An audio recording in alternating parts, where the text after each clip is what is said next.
1 Chronique, chapitre 13. David tint conseil avec les chefs de milliers et de centaines, avec tous les princes. Et David dit à toute l'assemblée d'Israël, « Si vous le trouvez bon, et si cela vient de l'Éternel, notre Dieu, envoyons de tous côtés vers nos frères qui restent dans toutes les contrées d'Israël, et aussi vers les sacrificateurs et les Lévites dans les villes où sont leurs banlieues, afin qu'ils se réunissent à nous, et ramenons auprès de nous l'arche de notre Dieu, car nous ne nous en sommes pas occupés du temps de Saül. » Toute l'assemblée décida de faire ainsi, car la chose parut convenable à tout le peuple.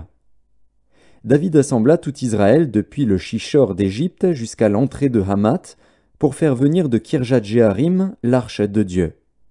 Et David, avec tout Israël, monta à Baala, à Kirjat-Jéarim, qui est à Juda, pour faire monter de là l'arche de Dieu, devant laquelle est invoqué le nom de l'Éternel qui réside entre les chérubins. Ils mirent sur un char neuf l'arche de Dieu, qu'ils emportèrent de la maison d'Abinadab. Uza et Agjo conduisaient le char. David et tout Israël dansaient devant Dieu de toute leur force, en chantant et en jouant des harpes, des luths, des tambourins, des cymbales et des trompettes. Lorsqu'ils furent arrivés à l'ère de Kidon, Uza étendit la main pour saisir l'arche, parce que les bœufs la faisaient pencher.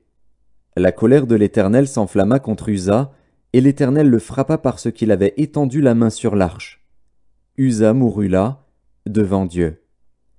David fut irrité de ce que l'Éternel avait frappé Uza d'un tel châtiment, et ce lieu a été appelé jusqu'à ce jour Péretz Uza. David eut peur de Dieu en ce jour-là, et il dit, « Comment ferai-je entrer chez moi l'arche de Dieu ?» David ne retira pas l'arche chez lui dans la cité de David, et il la fit conduire dans la maison d'Obed-Édom de Gath. L'arche de Dieu resta 3 mois dans la maison d'Obed-Édom, dans sa maison.